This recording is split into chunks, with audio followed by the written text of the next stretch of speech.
Bonjour Quentin, bonjour Antoine. Bonjour Laurence. Alors vous êtes amis d'enfance, décidément l'enfance nous suit tout au long de cette émission. Aujourd'hui vous êtes partenaire en affaires, on va dire ça comme ça. Oui. Vous êtes créateur C'est du vrai. jeu Combat de coq. J'aime beaucoup le nom, c'est rigolo. Ça vous est venu comment cette... On a Cette pas mal idée. réfléchi, on s'est pas mal creusé la tête, on a eu 3-4 noms avant, et puis je sais pas, je suis sur une fulgurance. Excellente la fulgurance. Alors l'aventure de ce jeu a démarré en 2015. Comment ça vous est venu finalement ? Bah comme vous dites, Pourquoi un c'était, jeu comme ça ? Pourquoi un jeu ? Alors quel est l'objet de ce jeu d'ailleurs, la thématique de ce jeu ? Bah, pour répondre, oui, c'était au début, je pense, une envie d'entreprendre qui nous a réunis. On avait envie de faire des choses, moi plus sur le digital peut-être, Antoine plus sur la culture française. Et donc voilà, finalement, au fil des discussions, en soirée sur un canapé, on en est venu à l'idée de Combat de coq. Combat de coq, du coup, un jeu de société sur la culture française, plein d'époques, plein de thématiques. Et l'idée, voilà, on s'affronte avec des amis dans le but de valider 12 thèmes qui symbolisent la culture française. Alors c'est une application ? Exactement. Ouais, c'est ça. Aujourd'hui, c'est une application, c'est un jeu de société. Voilà, c'est une communauté qui aime la culture française et c'est un environnement, voilà, application, jeu de société. On est sur le digital, le physique, voilà, on essaie de tout faire. Donc on défie un adversaire sur des questions Exactement, voilà. Alors, sur notre pays finalement. exactement, ouais. C'est un peu du 100% Made in France Cocorico, quoi. Exactement, on peut lancer un match soit avec un ami Ouais. ou alors en aléatoire et l'application met en relation deux personnes sur 12 questions. Alors comment vous avez fait pour rédiger les questions ? C'est quand même assez fastidieux, hein. Il y en a beaucoup d'ailleurs des questions, combien ? 1200 quelque chose Alors il y a comme ça 1320 questions 1320 sur le jeu de société et sur l'application il y en a plus de 6000, sachant que c'est pas les mêmes en plus. Donc, Comment vous avez fait ? Vous avez on a bossé pas- jour et nuit là-dessus. on a passé beaucoup de journées à la bibliothèque, on a été aidés par nos amis, nos parents, nos copines, tout le monde s'y est mis en fait, ça a été un travail d'équipe on va dire. Vous étiez des fans du Trivial Pursuit et vous avez tout mis en commun. Ouais, c'est un peu ça. On petit peu, aimait ouais. bien les jeux de société et puis on a voulu apporter un peu de nouveauté, un peu de modernité.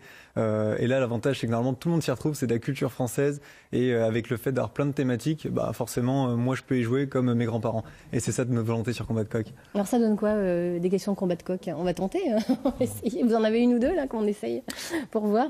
On n'a pas de questions mais on peut parler de tous les sujets. J'aime bien prendre l'exemple de la musique, où on va avoir des questions sur Ferrat, sur Brassens, mais également sur Matt Pokora ou Maître Gims. Le but, c'est vraiment Ah oui, de voilà. parler. Donc c'est très large. Exactement. Ça s'adresse Le but, à tout le monde. Exactement. Le but, c'est de parler à tout le monde. Et c'est, voilà, comme disait Quentin, c'est que le petit-fils puisse jouer avec son grand-père Ouais. et lui raconte qui est Matt Pokora et le grand-père va lui dire qui est Georges Brassens, par exemple. Voilà un peu l'esprit de Combat de coq.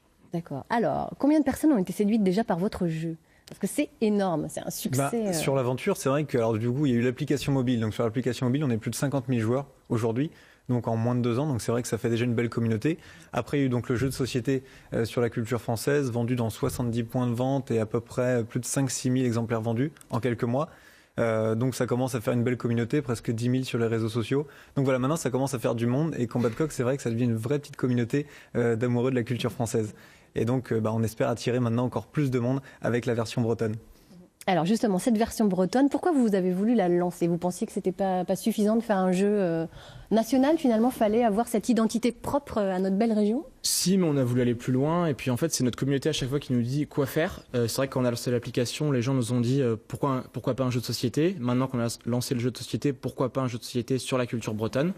Et donc, C'est marrant parce que vous êtes un peu dans la même logique que Régis Renard, Exactement, finalement. ouais. C'est vos clients, entre guillemets, qui vous Exactement. suggèrent les évolutions. Sachant que je ne sais pas si on l'a également. précisé, mais que ce soit le jeu sur la culture française ou bretonne, il est fait entièrement en France. Donc l'usine est à Saint-Max, à côté de Nancy. Et donc le jeu est entièrement fabriqué en France. C'est important pour nous également. Et puis juste pour rebondir, on est 2 Bretons, bien ancrés à Rennes, moi à Dinard, donc forcément le jeu breton c'était le premier jeu qui nous venait en tête après la culture française. Alors, vous avez des clients prestigieux, hein. Je crois que la famille Pinault, je trouve, Oui, est déjà abonnée. Ouais, on a eu l'occasion de rencontrer François-Henri Pinault, de lui présenter le jeu. Ouais. Ça a été une super expérience pour nous. Il a été bienveillant avec nous. Et puis voilà, il continue à prendre quelques nouvelles. Peut-être qu'il nous regarde aujourd'hui, je sais pas. Bon, on lui fait un petit coucou si c'est le cas. Voilà. Est-ce que le principe est le même que celui de la version française ou vous avez vraiment fait des adaptations sur la version bretonne ? On a fait des adaptations, mais l'ADN reste la même, c'est-à-dire qu'on garde les 12 thématiques. Adaptation dans la mesure où il y a un petit peu moins de questions. L'idée, c'est quand même que ça parle à tout le monde. On n'a pas envie de rentrer dans un jeu de spécialiste. Et surtout, c'est un jeu qui doit permettre de servir de recharge au jeu culture française. Donc les gens qui ont le jeu sur la culture française peuvent utiliser la version bretonne pour recharger leur jeu.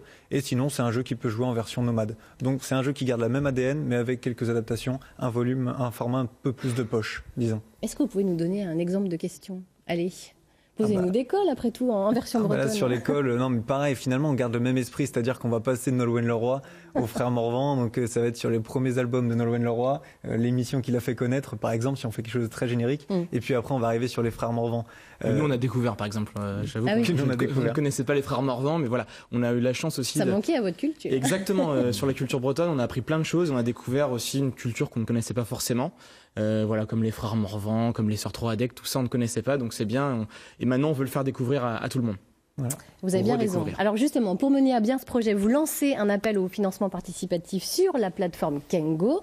Est-ce que le succès du premier jeu n'était pas suffisant pour lancer la version bretonne ? Pourquoi vous avez fait appel au financement participatif ? En fait, le financement participatif, la chance, c'est qu'il nous permet, finalement, c'est comme une étude de marché en temps réel, ça nous permet de présenter le jeu et de dire aux gens, finalement, est-ce que l'idée vous plaît ou pas ? Et au-delà des fonds, c'est plus de savoir si notre idée reçoit un succès ou pas. Donc c'était vraiment dans cette volonté-là. Donc maintenant, ça fait 4 semaines qu'on est en campagne de financement. Et il nous reste aujourd'hui 9 jours. Donc on arrive dans la dernière ligne droite de la campagne, en sachant qu'on a fait 80%, il reste donc 20%. Donc on est sur la bonne voie. Il vous manque combien d'euros ? Il nous manque environ 2650 euros. Allez, 2650 euros, on lance un appel aux Bretons, pour être précis, qui nous regardent. Voilà, si vous souhaitez aider ces jeunes entrepreneurs bretons à mettre sur le marché leur version bretonne de Combat de Coq, eh bien, écoutez, voilà, il vous reste donc quelques jours. Il faut pour cela se rendre sur la plateforme kengo.bzh. Exactement, tout à fait.